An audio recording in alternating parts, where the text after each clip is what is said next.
पहली भूल होती है जब हम ये सोचने लग जाते हैं कि हम अपने आप को सभ्य बोलने लगे, शहरी बोलने लगे, तो अब हम जानवर नहीं रहे। आप अभी भी जानवर हो।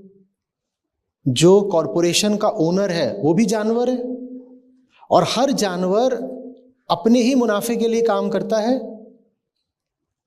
तो जो बोर्ड मेंबर है या जो जितने भी स्टेक होल्डर्स हैं किसी भी एंटिटी में, वो भी किसके लिए काम करेंगे? वो भी अपने लिए काम करेंगे। अब अगर एआई का टूल उपलब्ध है जिससे ज़्यादा प्रोडक्टिवली, ज़्यादा एफिशिएंटली बेहतर आउटपुट आ सकता है, तो क्यों ना कराया जाए? सब कराएंगे।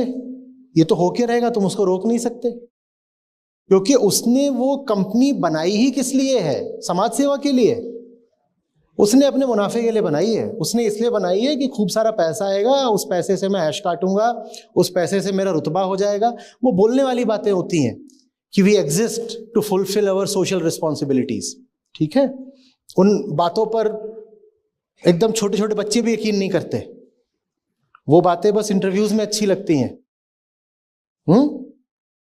वो बातें तो बस यही है कि जब आपको पद्मश्री दिया जा रहा होगा तो आप वहां पे बोल दोगे कि हमारी कंपनी तो इसलिए है ताकि हम लोगों को रोजगार दे सकें। अच्छा, तो तुमने why do you want to become an entrepreneur? So that I can be a job provider. ये सब बातें मजाक की हैं। कोई भी इंसान अपनी कंपनी वगैरह शुरू करता है तो इसलिए करता है कि वो बड़ा आदमी कहलाए, उसका रुतबा रहे, उसका रसूख रहे, और अगर मौका मिले तो वो एक दिन सब बेच बाच के एग्जिट कर जाए। तो ये जो आप सवाल पूछ रहे हो ना यूथफुल आइडियलिज्म में कि एआई आ रहा है, लोग ले ऑफ होंगे, हाय क्या होगा इस दुनिया का? लोग ले ऑफ होंगे तो लोग पड़े रहेंगे। जब लोग पड़े रहेंगे और चुनाव आएंगे तो उन लोगों को मुफ्त की चीजें बांट दी जाएंगी। मुफ्त की चीजें बांटनी दो वजह से जरूरी है। पहली बात, मुफ्त की चीज नहीं बांटोगे तो वोट नहीं देंगे। दूसरी बात, अगर उनके पास बिल्कुल पैसा नहीं होगा तो कंपनी जो प्रोड्यूस कर रही है वो खरीदेगा कौन?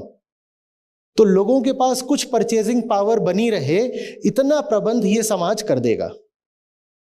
अगर लोगों की परचेजिंग पावर जीरो कर दी, अगर सारी की सारी वेल्थ आपने सिर्फ 0.1% में कॉन्सेंट्रेट कर दी, तो जो गुड्स प्रोड्यूस होंगे उन्हें खरीदेगा कौन? और गुड्स अगर खरीदे नहीं जाएंगे तो जो फ्लो ऑफ वेल्थ है टुवर्ड्स द ऑलरेडी वेल्दी वो रुक जाएगा ना। आप जब भी कुछ खरीदते हो उसमें क्या होता है? उसमें वेल्थ फ्लो करती है किसकी तरफ? जो प्रोड्यूसर है उसकी तरफ, क्योंकि सरप्लस किसको मिल रहा है? एक चीज बिकी है, आपने 40 रुपए की खरीदी है, उसमें कॉस्ट 30 की थी। ये जो 10 सरप्लस है वो आपको मिलता है या उसको मिलता है? तो वो जो ट्रांजैक्शन है परचेज का, वो उसके लिए जरूरी है ताकि जो फ्लो ऑफ वेल्थ है वो उसकी ओर बना रहे। तो वो कभी ऐसा नहीं करने वाला है कि आपको बिल्कुल पुअर छोड़ देगा, पेनीलेस। ये कभी भी नहीं होने वाला है दुनिया की अर्थव्यवस्था में कि जो मास है, जो जनमानस है, जो ओशन ऑफ पीपल, इनको एकदम स्टार्विंग छोड़ दिया जाए। क्योंकि अगर ऐसा हो गया तो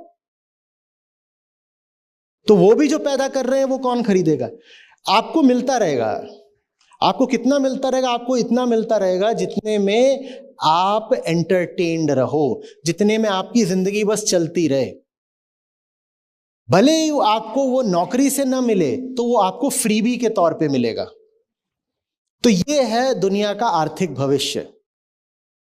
इकोनॉमिक डिस्पैरिटी बढ़ती जाएगी और उसके साथ में फ्रीबीज बढ़ती जाएंगी। इकोनॉमिक डिस्पैरिटी बढ़ेगी और जो 99.9% लोग होंगे वंचित, पुअर, उनको अगर एकदम पुअर कर दिया तो पहली बात तो इकोनॉमी ठप पड़ जाएगी, दूसरी बात रिवॉल्यूशन हो सकता है, क्रांति हो सकती है। जो एकदम वंचित हो जाता है, जो शून्य पर पहुंच जाता है, जो सर्वहारा हो जाता है, वो विद्रोह कर देता है। वो कहता है अब तो खाने को भी नहीं, वो सड़क पे निकल आता है। अभी आपने देखा था ना श्रीलंका वगैरह में क्या हुआ था?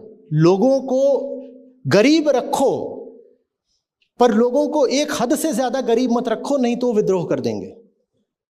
तो इसलिए लोगों को मुफ्त की चीजें बांटना जरूरी होता है और लोगों को भांति भांति के नशे और मनोरंजन देना जरूरी होता है, ताकि उनको जो आप 2-4 रुपए दे रहे हो उसी 2-4 रुपए में वो संतुष्ट रहें। ये है विश्व का आर्थिक भविष्य। ज्यादा से ज्यादा वेल्थ कम से कम हाथों में कॉन्सेंट्रेट होगी, और जो मासेस होंगे उनको मिलेंगे free goods for sustenance and lot of entertainment, lot of very very cheap entertainment.